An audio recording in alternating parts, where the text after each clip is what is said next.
외 지역적인 어떤 모습들, 항구 도시로서 부유한 도시였다. 그런데 불구하고 아데미 신전이 있어서 풍요와 다산을 상징하는 아데미 신전을 통하여 우상 숭배가 성행했던 것이다. 사탄의 역사가 강력한 곳에 복음이 뿌려졌습니다. 여러분, 공부 잘하려면 어디로 보내라고 그러죠? 옛날부터 서울로 보내라고 그러죠. 말을 키우려면 제주도 보내라고 그러죠. 왜 그렇죠? 왜 그렇죠? 아무튼 센 데가 있다는 건 센데 또 센 데가 있다. 양 극단이 있는 겁니다. 센 영이 있는 곳에 우리나라도 보면 이런 얘기 해야 되는데 여러분 잘 이해하시기 바랍니다. 여러분 이해 돕기 하는 거예요. 성경에 거라사 방언에 대한 이야기가 있습니다. 근데 거라사 방언에 대한 이야기를 자세히 보시면 거라사 지역에 뭐라고 할까요? 우두머리 같은 존재인 것을 성경이 알아고 있고 그의 이름이 군대라 표현하고 있습니다. 그 강력한 그 이름 가운데 그 강력한 힘이 내포되어 이름 가운데 힘, 능력이 포함됩니다. 뿐만 아니라 그 지역을 점령하는 영이 있다라고 하는 것을 보여주는 것입니다. 아데미 여신이 강력하게 역사했다라고 하는 것은 그 반대격부로 더 센 것이 들어가야 아데미 여신이 무너지는 거예요. 그렇죠? 더 센 하나님의 복음이 들어갈 때에 그 지역에 놀랍게 성령의 역사가 있었던 것을 보게 됩니다. 여러분 생각해 보십시오. 아까 빨간색 이야기를 했었는데 옛날에 보면 아기가 태어나면 그거 뭘 이렇게 쳐줘요? 이렇게 집 대문쪽에 뭘 붙여서 새끼줄 같은 거 쳐놓잖아요. 그 중에 뭐가 있습니까? 빨간색 고추를 쳐놓죠. 숯도 달고 또 뭐가 이렇게 소나무 이렇게 이런 것도 달고 하는데 아무튼 빨간 고추가 있어요. 왜 빨간 고추가 들어갈까요? 귀신 요즘은 하는 거죠. 또 얘기해 볼까요? 제사 음식 할 때 저는 몰랐는데 제사 음식을 사과 같은 걸 과일을 할 때 양면을 깎나요? 한쪽 면을 깎나요? 한쪽 면? 윗면인가요? 양면인가요? 잘 몰라요. 우리가 상식적으로 생각하면 아랫면을 깎아야 뭐 고정시키기 편하겠다 뭐 그래서 된다고 생각하잖아요. 근데 한쪽 면을 깎는데 윗면을 깎더라고요. 왜 윗면을 깎느냐? 누가 설명을 보니까 윗면을 깎는 이유는 한쪽 면을 깎는 이유가 귀신들이 와가지고 그 냄새를 좋아해요. 그 냄새로 그들을 먹는다는 거예요. 이건 성경에 없는 얘기인데 여러분 그냥 쉽게 이해하기 위해서 하는 거예요. 이런 말들이 그냥 우습게 넘어갈 수 있는 얘기지만 우리가 요한계시록을 공부하는 우리의 입장에서 어떻게 이런 현상들을 우리가 영적으로 생각하고 대입해야 될 것인가라는 것을 여러분이 제시해 주는 겁니다. 정답으로 얘기하는 것이 아니라 우리 가운데 그냥 뭐라고 할까요? 일상적으로 일어날 일들을 우리 영적으로 어떻게 생각해야 됩니까? 자, 그러면 제사 음식을 반드시 해서는 안 되는 게 하나 있어요. 혹시 그게 뭔지 아세요? 물론 마늘도 포함된 경우도 있지만 대부분 가장 중요한 것은 고춧가루입니다. 고추가 빨간색이잖아요. 빨간색 귀신이 싫어하는 색깔. 자, 여러분 그냥 우스갯소리를 하는 겁니다. 이런 이야기가 우연에서 나오는 것입니다. 무당이 깃발을 꽂을 때 들어가는 색깔 반드시 두 가지 색깔. 빨간색하고 하얀색이 들어갑니다. 제가 이런 얘기를 왜 드리냐 하면 우리는 이 땅에 있는 것들을 대충 받으면 안 됩니다. 물론 이런 이야기를 갖다가 길 가는 사람한테 이야기하면 미쳤다고 하겠죠. 그렇게 설명하지 마십시오. 그렇게 하지 마세요. 저도 이렇게 여러분에게 드리는 것은 제가 어떤 걸 강조점을 드리고 있냐면 이 땅에 있는 모든 것들을 마지막 시대를 사는 우리들은 어떻게 하면 이런 모든 것들을 성경으로 해석할 수 있는가를 여러분이 한 예를 들어서 이것이 정답이다라고 말하는 것이 아니라 그렇게 영적으로 민감하게 생각할 수 있어야 된다고 하는 것을 말씀드리기 위해서 말씀드리는 것뿐입니다. 오해하지 마시고 목사님은 이상한 얘기를 이렇게 얘기하지 마시고 사소한 것까지라도 영적인 사람, 성경의 사람은 그냥 대충 넘겨줘서는 안 된다. 그런 자세가 왜 필요한가? 마지막 시대를 살고 있는 우리들은 영적인 전쟁을 벌이는 존재예요. 우리는 육체의 감각에 쉽게 말하면 묶여있는 존재예요. 그들을 볼 수 없습니다. 물론 하나님의 특별하신 섭리와 은혜, 은사를, 영혼별의 은사를 받으면 바로 볼 수 있죠. 그러나 일반적으로 그렇죠. 더 나아가고 하는 것이 육신의 한계점이죠. 더 예민해지는, 제가 이런 말씀 드리는 것은 하나님의 말씀에 예민하고 정말 세미한 음성 가운데 말씀하시는 그 하나님에 대한 성경의 구체적인 묘사가 왜 있는가? 이런 현상들에서 우리가 그냥 쉽게 넘어가지 않냐고 정말 하나님은 천지의 창조주요 대주제이신 것을 믿는다면 우리에게 일어난 사소한 것들도 바람 하나 부는 것까지라도 우리는 대충 넘어가서는 안 된다라고 하는 것을 말씀드리고 싶은 거예요. 왜 꼭 고사지낼 때 돼지머리를 해야 합니까? 또 왜 성경은 돼지를 부정적인 식으로 표현합니다? 꼭 왜 명당이 물이 없는 것이 명당이야 합니까? 그 명당에 말하는 것은 묘죄를 말하는 것입니다. 성경이 없는 거지만 우리가 이런 사소한 것, 아무 생각 없이 그냥 습관적으로 아무 생각 없이 했다는 것, 왜 이사 비용이 손 없는 날 해석하면 귀신 없는 날이 더 비싼가? 아직도 그것을 믿음으로 받아들이는 있는가? 근데 저도 깜짝 놀라는 게 유튜브 같은 거 또 방송 같은 거 보면 너무나도 귀신을 보는 사람이 너무 많은 거예요. 그런 것도 이야기하는 걸 보면 나만 우리만 깜깜 무서시기다라는 생각을 들 때가 있어요. 저는 여러분에게 부탁드립니다. 더욱 적극적으로 민감한 분들이 되기를 소망합니다. 하나님의 말씀 한 단어가 여러분들에게 입력이 되고 각인이 되고 DNA화가 되면서 진실로 말씀에 있는 그 단어 하나를 붙잡고 기도할 때에 하나님의 역사가 드러나기를 나타내겠습니다. 마지막 때는요, 말빨이 이기는 게 아니에요. 능력이 이기는 거예요. 그 능력은 내 말에서 나오는 것이 아니라 하나님의 말씀에서 나오는 거예요. 우리 스키드 모든 성도님들 진실로 하나님의 말씀에 붙잡힌 분이 되어서 하나님의 말씀은 성경 책을 통해서만 역사하는 것이 아니라 우리가 이미 마치 콩나물 추리에 물을 개는 종들이 콩나물이 뚝뚝뚝 자라는 것처럼 여러분에게 입력되고 여러분에게 체질화되고 DNA화된 그 말씀이 여러분들의 심령에 부딪히고 떠올라서 하나님의 레마의 말씀으로 여러분들이 감각되어질 때에 여러분이 지금까지 깨닫지 못하고 감각되지 못하고 보지 못했던 것들이 보고 들리는 역사 있기를 소망합니다. 꼭 이것을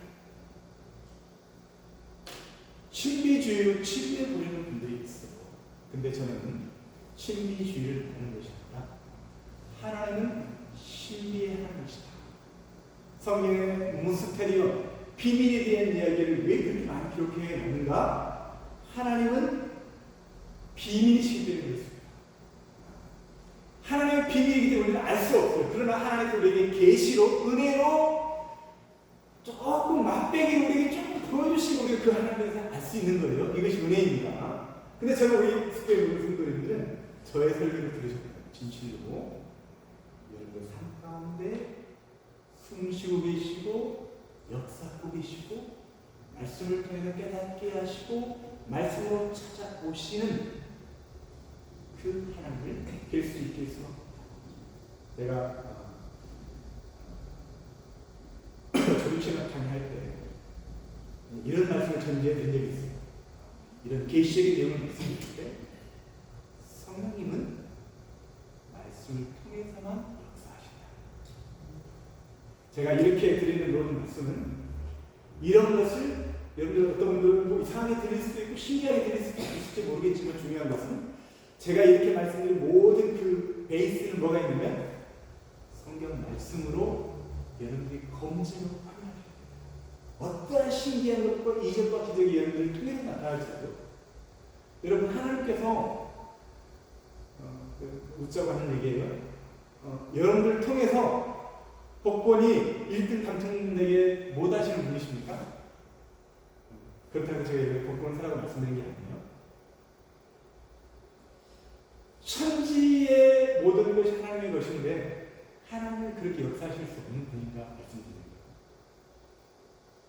저는 여러분들이 하나님에 대한 인식, 하나님에 대한 인식을 넘어서서 하나님의 임재를 경험하고 말씀으로 찾아오신 그 하나님의 말씀하심을 더 깊이 있게 경험하기 위해서는 여러분의 한계점, 여러분 설정해놓은 그 어떤 것을 내려놓으셔야 됩니다.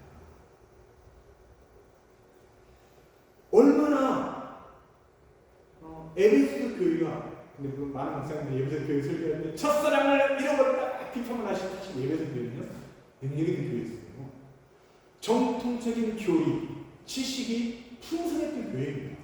여러분 생각해 보세요. 요즘 한국 교회들마다 신천지 때문에 안 무너진 교회가 없어요, 여러분. 아니, 이 교회가 왜 신천지에 무너져야 됩니까? 말이 안 되잖아요. 근데 수많은 교회들, 제가 봤을 때 대부분 교회들이 당해요. 그렇게 신천지에 당할 수밖에 없는가? 정통 교리가 없기 때문에. 하나님의 말씀, 하나님의 지식이 없기 때문에 그런 사람들이 일어나는 거예요. 아니, 정말 하나님에 대한 다른 건 다 몰라도 신동 또는 기독론에 대해서만 제대로 안 하고 절대 이단에 빠질 수가 없어요. 말이 안 되는 얘기입니다. 근데 왜 장로, 권사, 집사님은 말을 갖고 없이 심지어 목사까지 그런 얘기입니다. 하나님의 말씀이 진실로 그들의 마음에 새기지 않기 때문에 사랑하는 성도들, 우리 수축의 성도님들은 제발 부탁드리겠는데 하나님의 말씀에 정통한 에베소 교회처럼 말씀이 정통한 분이 되기를 축복합니다. 피상적으로 스토리에 빠져있는 것이 아니라 하나하나의 여러분의 생명을 걸 정도로의 여러분 각오와 결단이 있으셨다. 정말 이 말씀이 무슨 뜻입니까? 평생을 내걸어서 이 말씀의 의미를 깨닫기를 원하는, 왜 이 말씀이 내게 이루어지지 않습니까? 하나님께 거룩한 도전을 했습니다. 예수님께서 초대교회가 예수님께서 갈보리뿐만 아니라 갈릴리 가운데 번이시고 그 말씀이 그 제자들에게 생생하게 들려주십니다. 왜 내게는 그 말씀이 생생하게 들리지 않습니까? 오병이어 기적을 말씀하시는데 왜 나는 오병이어 기적 그걸로 매몰려 있습니까? 예수께서 생명의 떡이 되시다고 하는 건 왜 나는 실감이 안 됩니까? 여러분, 최소한 교회를 다니셨던 분들이라면 최소한 3년 이상, 1년 이상 다니셨던 분들이라면 이런 것에 대해서 궁금증을 가지고 정말 성경이 그런가 이런 의문점을 품어야 되지 않습니까? 근데 희한하게 성경을 교회를 오래 다니게 할수록 성경을 다 안다고 자부하는 지난번 했던 소리는 이렇게 치교에 버리시다. 숙주교수님 진실 설교를 많이 좀 파고 진실로 한 단어에 여러분의 인생을 걸 수 있는 일이 됩니다. 이런 공부라는 게 어떤 책을 읽을 때 처음부터 끝까지 수십 번 수백 동만 해서 그 지식에 진입하는 게 아니죠.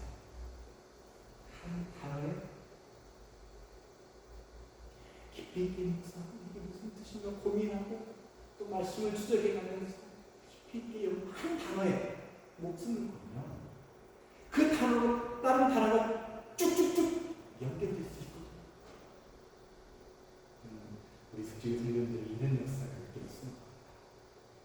한 단어를 뚫었더니 인생에 뚫리는 역사. 성경 한 절에 밥을 안 먹어도 이 말씀에 목숨을 걸었더니 떡반 그릇이 마르지 않는 역사가 경험을 처음 만났어요. 왜 성경에 이런 수많은 이야기가 이야기처럼 들립니까? 의문을 왜 삭개오는 예수를 만났는데 그렇게 미친 짓을 하는가?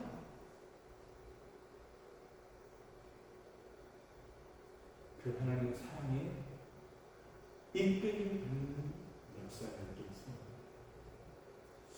주님께서는 에베소 교회를 향하여 칭찬하셨습니다. 진리의 칭찬 여러분이 될 수 있게 했습니다. 그럼에도 불구하고 하나님은 에베소 교회를 비판하셨죠. 처음 사랑은 어렵다. 처음 사랑하는 성도 여러분, 우리가 회복해야 될 사랑 그것이 무엇입니까? 자칫 우리 교회가 수많은 싸움을 통해서 오늘까지 이르렀잖아요. 근데 에베소 교회가 하나님의 진리 지식에 정통했을지라도 그 가정 가운데 거짓 선지자들을 악한 자들을 떼어내고 그들을 잘못된 것을 그들의 거짓됨을 증명했다 할지라도 자칫 그것이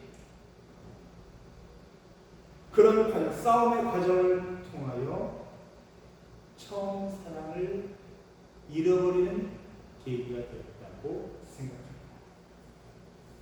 사랑이 없는 지식, 이것이 너무나도 위험하다는 것입니다. 그 에베소 교회의 문제는 내부적인 문제, 그 속에 있는 문제라는 거예요. 주님을 향한 뜨거운 사랑이 식어지게 되면서 그들의 삶은 종교적인 것으로 대체되고 의무감만 남은 결혼생활. 빨리 이혼해야 되는데 당장 먹고 사는 게 힘들어서 이혼을 못하겠고 살아주기는 하는데 남편이 은퇴할 때까지 기다렸다. 은퇴 자금을 받아서 이혼하는 황혼이혼의 날만에 기다리고 있는 모습처럼 그런 쇼윈도의 모습처럼 혹시 우리가 그렇지 않은지 생각해 보아야 합니다. 처음 사랑이라고 하는 것은 에베소 1장 13절부터 15절 말씀에 잘 말씀하고 있습니다. 하나님께서 14절까지는 어떻게 에베소 교회를 택하시고 예정하시고 하나님의 아들 삼으시고 속량하시고 또한 그들의 기업 삼으시고 성령으로 인치셨는지 그 그런 하나님의 경륜에 대하여 하나님의 놀라운 선물에 대하여 말씀하고 있습니다. 그럼에도 불구하고 그로 말미암아 하나님의 놀라운 그들을 구원하시는 그 사건으로 인하여 15절에서 사랑이 싹트게 됩니다. 이처럼 에베소 교회의 첫사랑은 하나님의 사랑과 은혜에 기초하는 것이었다. 그런데 그 첫사랑을 버림으로 말미암아 종교적인 행위와 형식적인 종교적 행위와 지식으로 거쳐가 됩니다. 그들은 교회에 나온다 할지라도 거룩하게 보이는 행위에 있을지라도 하나님을 만나는 사건, 하나님의 임재의 사건은 그것으로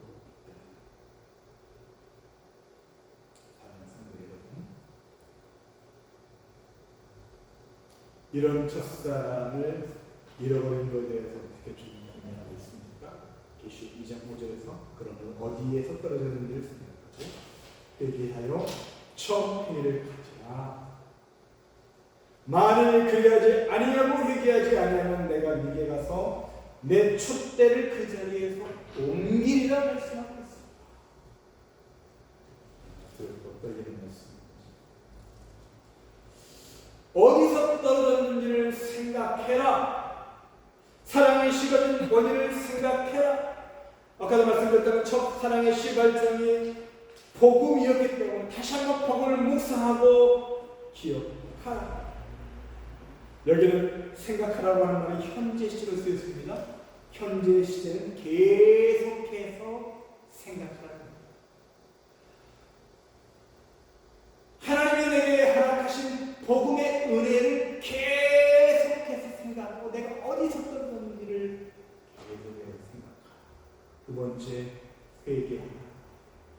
다시 처음으로 돌아가는 방법은 회개의 방문을 거치는 방법밖에 없습니다. 그래서 회개가 복음인 거예요. 회개가 은혜인 것입니다. 은혜의 방편인 것입니다. 우리는 성경을 풀어도 회개가 없는 사람, 가능성이 없는 사람, 눈물이 없는 사람, 눈물이 메마른 사람, 가능성이 없는 사람. 저는 진실로 눈물이 회개가 회복되고 하나님께 엎드려짐이 회복되는 역사가 우리 가운데 있기를 소망합니다. 그리고 행하라고 말씀하십니다. 회개하라, 행하라고 하는 것은 부정과거시로 강력한 결단을 요구하고 있는 것입니다. 사랑하는 성도 여러분,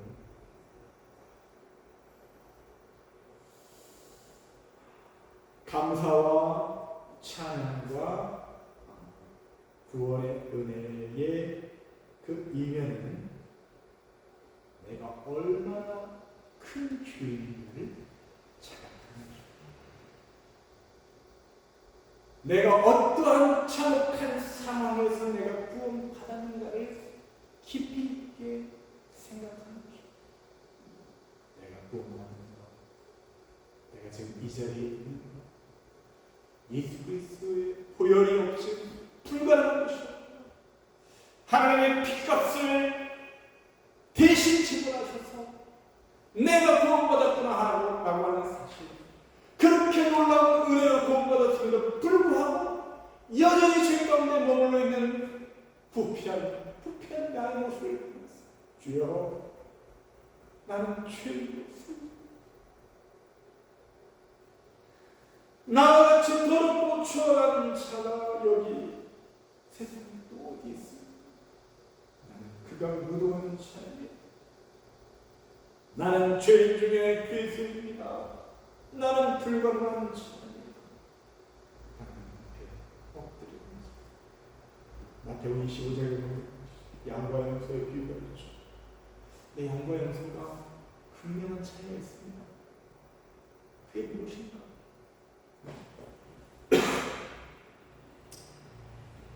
영서에 속한 자는 하나님 내가 언제 안 했습니까? 내가 안 한 게 뭐가 있습니까? 다 했습니다 라고 주죠. 양에게 속한 자는 주님에게 언제 있습니까? 나는 주님을 위해서 한 게 아무것도 없습니다. 나는 무익한 종입니다 라고 하는 차이점이 있다는 거예요. 사랑하는 성도 여러분, 진실로 우리 석주교회에서는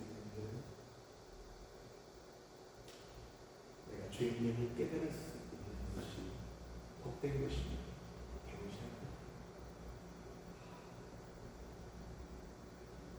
나 정말 아무 쓸모적이 없는 자.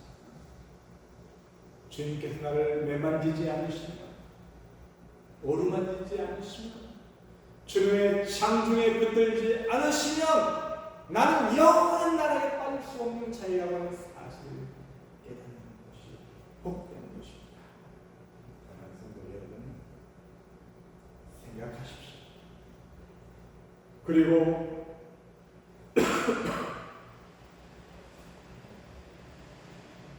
회개하십시오. 처음 힘을 가지십시오.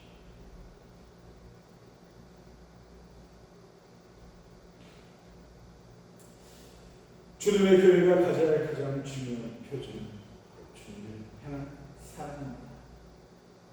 자크 엘로를 연말했습니다. 주님은 교회를 포기할 준비가 됩니다.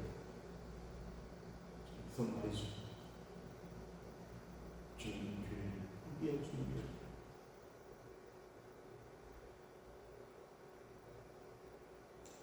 신앙의 정통성을 가진 교회, 그러나 하나님의 사랑이 없는 형식뿐인 교회는 차라리 없는 것이 낫다는 것입니다. 사랑의 생명을 잉태하는 자궁과 같은 역할을 하기 때문에 사랑이 없는 기독교는 더 이상 기독교였습니다. 우리는 갈보리 십자가로 돌아가서 십자가의 주님을 생각합니다. 나의 죄값을 대신하여 피 흘려 죽으신 예수 그리스도의 십자가에 우리는 머물러 있어야 합니다. 아까도 말씀드렸던 것처럼 우리의 사랑, 첫사랑을 활성화시키는 방법은 십자가의 주님을 바라보는 것입니다. 보혈 찬송을 통해 다시 한번 십자가에서 피 흘려 죽으신 그분을 생각하는 것입니다. 지속적으로, 반복적으로, 무시로 생각을 해서 십자가를 묵상하십시오.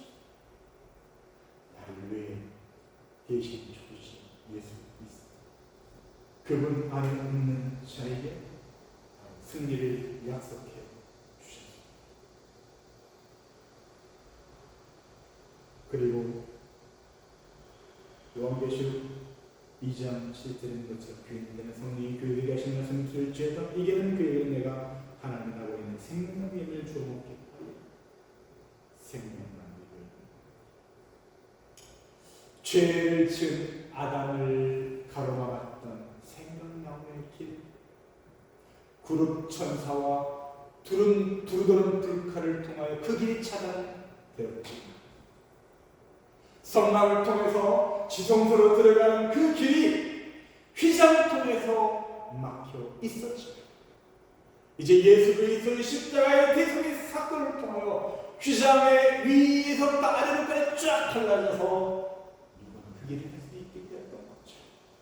사랑하는 성도들, 이제 우리에게 생명 나무의 길이 예비되어 있습니다. 우리가 그 생명의 길로 나아갈 수 있는 놀라운 약속이 우리에게 주어졌습니다. 사랑하는 성도들, 그 약속을 붙잡고 오늘도 예수 그리스도의 십자가에 머무르시는 믿음의 성도 되기를 축복합니다.